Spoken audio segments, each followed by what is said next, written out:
अस्सलामु अलैकुम वरहमतुल्लाहि वबरकातुह। मोहतरम भाइयों, बुज़ुर्गों और दोस्तों, ये हमारा इस्लाह मुआशरा का 733वां सबक है। मोहतरम बुज़ुर्गों, 2 रोज़ पहले मुझे एक नौजवान ने मैसेज किया। उसने कहा, मैं फ़लाने देहात का गांव का रहने वाला हूँ। एक शहर में मुझे नौकरी मिली है। मैंने 2 महीने तक वहाँ पे नौकरी किया। अभी छुट्टी लेके गांव आया हूँ। अब वापस मेरा उस शहर में, उस कंपनी में जाने का इरादा नहीं कर रहा है। मैं चाहता हूँ गांव में ही कोई छोटा मोटा कारोबार शुरू करूँ, गांव में ही सेटल हो जाऊँ। मैं क्या करूँ, मेरे कुछ समझ में नहीं आ रहा है, इसलिए कि मैं अपने गांव को नहीं छोड़ना चाहता और शहर में जाके मेहनत नहीं करना चाहता। मेरे तबीयत के अंदर एकदम सुस्ती और काहिली पैदा हो चुकी है।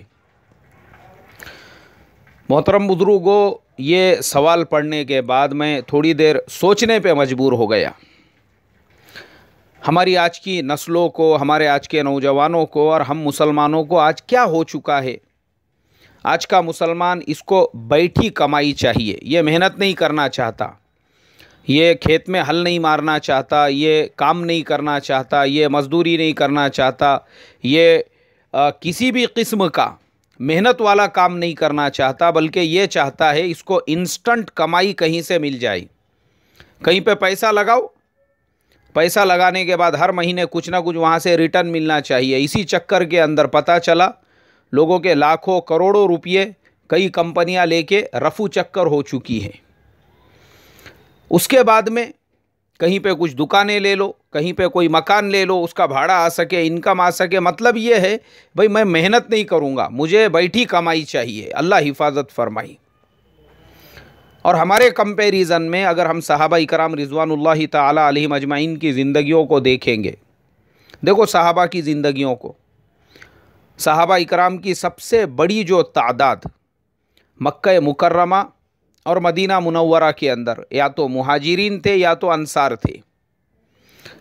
लेकिन आप उनकी कब्रें देखेंगे तो शायद आपको गिनती के चंद सहाबा की कब्रें मक्का मुकर्रमा और मदीना मुनव्वरा में मिलेंगी। अक्सर सहाबा इकराम की कब्रें आपको मिलेंगी मुल्क शाम में, मिस्र में, जॉर्डन में और फ़लस्तीन में, इराक़ में, बगदाद में, कूफा में, बसरा में।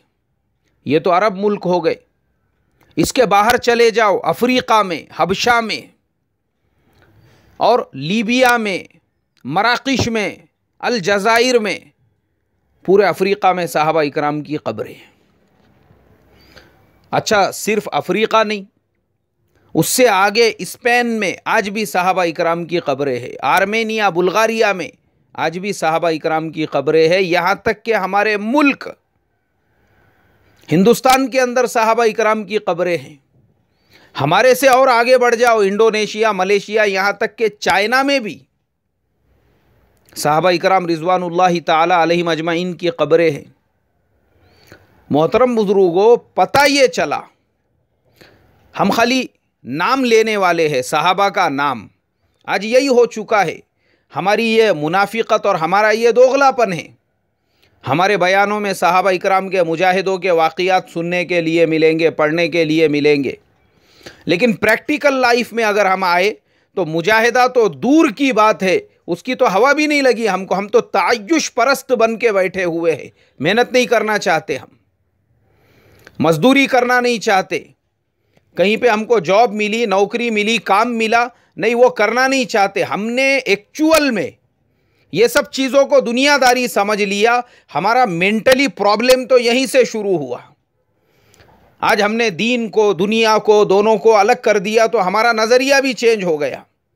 एक और साहब ने मुझे बॉम्बे से फ़ोन किया था। मेरे ख़्याल से तकरीबन इस बात को 2-3 महीने हो चुके होंगे, लेकिन मुझे याद है उनका जो सवाल था। उन्होंने कहा, मौलाना मैं फ़लाने सूबे का रहने वाला हूँ। अल्हम्दुलिल्लाह, जब मैं अपने गांव में था, दावत व तबलीग के एतबार से भरपूर टाइम देता था। छोटा सा मेरा कारोबार था, लेकिन कर्ज़ों की वजह से, हालात से परेशान होकर मैं बॉम्बे आया, यहाँ पे मेहनत करने लगा। अल्हम्दुलिल्लाह अल्लाह तबारक व तआला ने रोज़ी रोज़गार का मेरा जुगाड़ जमा दिया। अब अल्हम्दुलिल्लाह इत्मीनान से रोज़ी के वसाइल पैदा हो चुके हैं। लेकिन मसला ये है कि मैं यहाँ पे इतना ज़्यादा मसरूफ़ हो चुका हूँ कारोबार के अंदर, अपने तिजारत के अंदर, बाकी चीज़ों के अंदर, के दावत के काम के एतबार से मैं उतना वक्त नहीं दे पा रहा हूँ जितना मुझे देना चाहिए था। मैंने कहा जैसे मिसाल के तौर पर, बोले मैं ये चाहता हूँ साल के 4 महीने लगाऊं, मैं ये चाहता हूँ रोज़ाना के 8 घंटे दूं, मैं ये चाहता हूँ कि इस तरीक़े से मेहनत करूँ। तो अब मैं ये सोच रहा हूँ कि बॉम्बे को खैरबाद कह के, सलाम वालेकुम अस्सलाम कह के वापस अपने गांव चले जाऊं और अपने गांव में जाकर वही अपना छोटा मोटा कुछ करके फिर पूरा वक्त फारिग करके अपने आप को दावत के काम के लिए लगा दूं। बोले मुझे अब क्या करना चाहिए? मैंने कहा भाई आप दावत के काम में कितने सालों से है? बोले मुझे इतने इतने साल हो गए। मैंने कहा कितना वक्त लगा? बोले मेरा इतना इतना वक्त लगा। मैंने कहा मेरे भाई इतने साल और इतने वक्त में अभी तक दावत का जो मिजाज है वही आपके समझ में नहीं आया, आपने समझा ही नहीं है दावत को। इसके लिए आपके जहन में ये ख्यालात आ रहे हैं कि आपने अपने कारोबार को, आपने बॉम्बे को और अपने गाँव को, दोनों को अलग अलग कर दिया। हालांकि दावत व तबलीग के काम का मिजाज ये है कि आप जिस लाइन में हो, जिस फील्ड में हो, जिस शोबे में हो, उसी में रहकर आपको दावत व तबलीग का मुबारक काम करना है अपने बड़ों के नहज पर।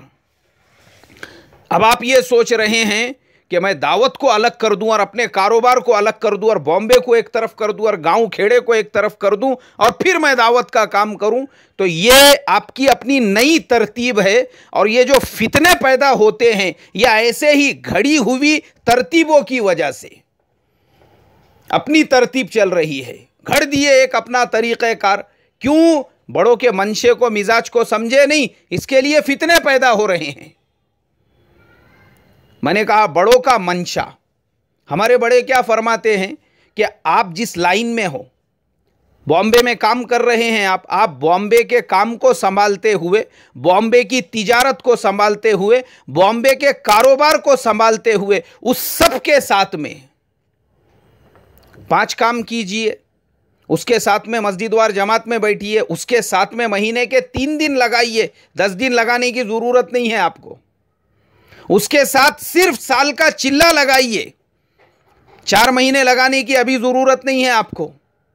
उसी के साथ जितना अपने से हो सकता है, 2.5 घंटे तो दे सकते हैं, जितना अपने से हो सकता है उतना वक्त दीजिए।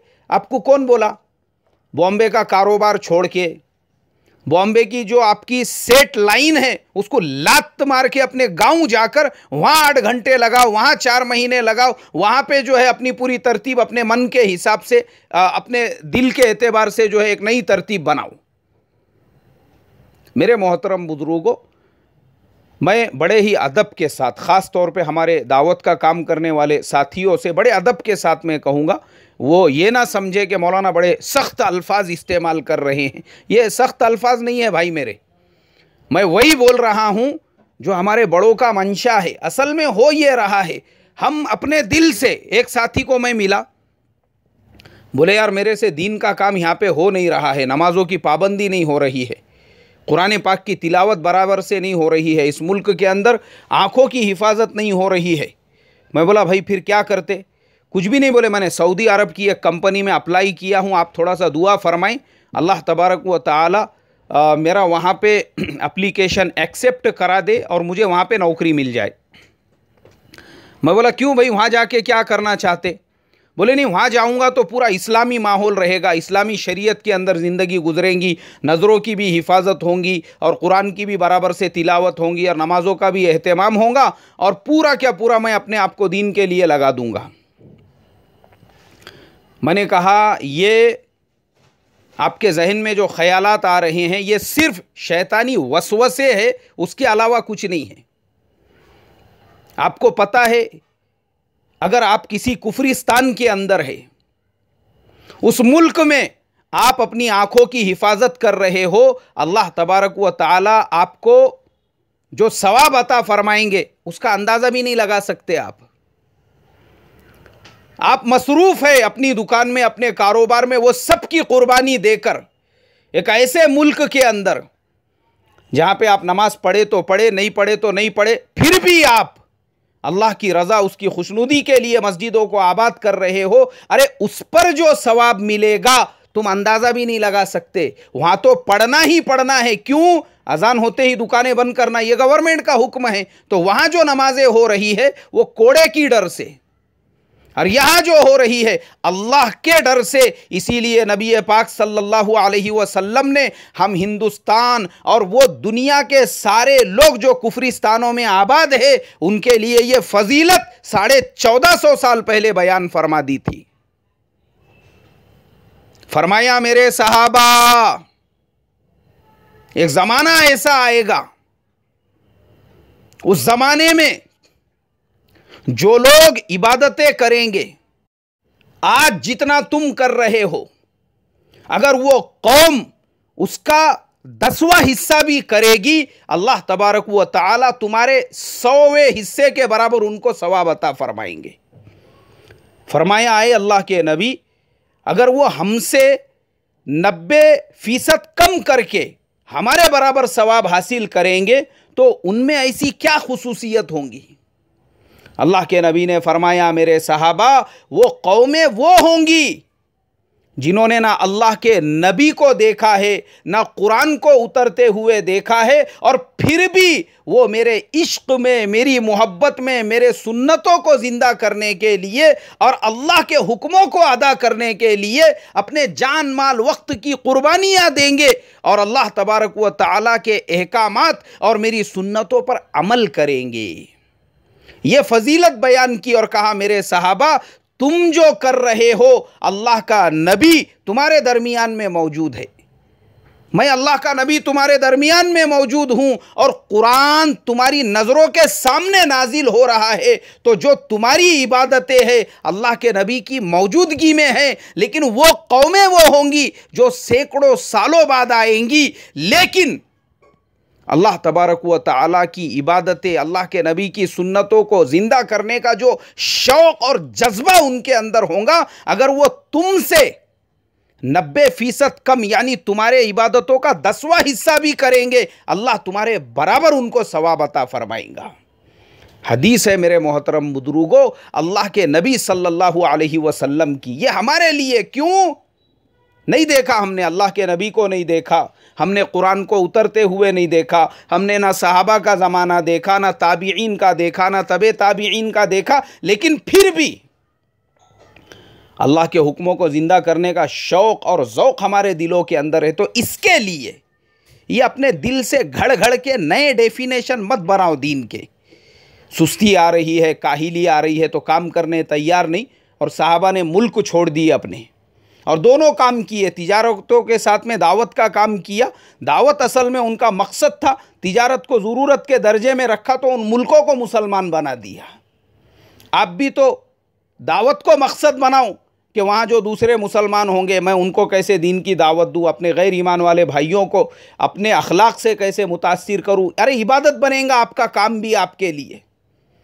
गाँव खेड़े को जाने की ज़रूरत नहीं है। बॉम्बे के कारोबार के साथ में ही अगर आप इबादतों के लिए अपने काम में रहते हुए इबादतों को पूरा पूरा वक्त दे रहे हो और दावत की मेहनत के लिए बराबर अपनी कुर्बानियाँ दे रहे हो, अल्लाह ताला आपको महरूम नहीं करेंगे। ये अपना तरीक़ा मत घड़ो, यहाँ नहीं हो रहा है तो बोले वहाँ जाके करूँगा। इसके लिए मेरे मोहतरम बुजुर्गों, हम जहाँ पर है, जिस हालत में है, उसी हालत के अंदर, उसी कंडीशन के अंदर, उसी लाइन में, उसी फील्ड में रहकर, ये नहीं है कि यहाँ पे बोले आंखों की हिफाजत नहीं हो रही, अब ये वहाँ जा रहे आंखों की हिफाजत करने के लिए। अब तो घबरा के ये कहते हैं कि मर जाएंगे और मर के भी चैन ना पाया तो किधर जाएंगे। यहाँ घबरा के बोल रहे वहाँ जाएंगे, वहाँ तो अब सिनेमा की भी आज़ादी मिल चुकी है, वहाँ पे भी आहिस्ता आहिस्ता सारी आज़ादियाँ मिलने वाली है। फिर वहाँ पे भी अगर आज़ादी नहीं मिली, वहाँ पे भी नज़रों की हिफाजत नहीं हुई, कब्रस्तान में जाते फिर नज़रों की हिफाजत करने के लिए। अल्लाह हिफाजत फरमाए कुछ भी अपना शैतानी वसवसे। इसलिए मेरे मोहतरम बुजुर्गों, इस्तिग़फ़ार कसरत के साथ में पढ़े। हर फ़र्ज़ नमाज के बाद अल्लाह तबारक व तआला से दुआ करे, आए अल्लाह ईमान को हमारे क़ुलूब में जमा दे और तेरे हुक्मों पे चलने वाला बना। इंशाअल्लाह अल्लाह की ज़ात से उम्मीद है अल्लाह ये वसाविस से हमारी हिफाजत फरमाएंगे और हमको नहजे नबवी और हमारे बड़े जो फरमाते हैं उसके एतबार से काम करने की तौफ़ीक़ नसीब फरमाएं। अस्सलामु अलैकुम व रहमतुल्लाहि व बरकातुहू।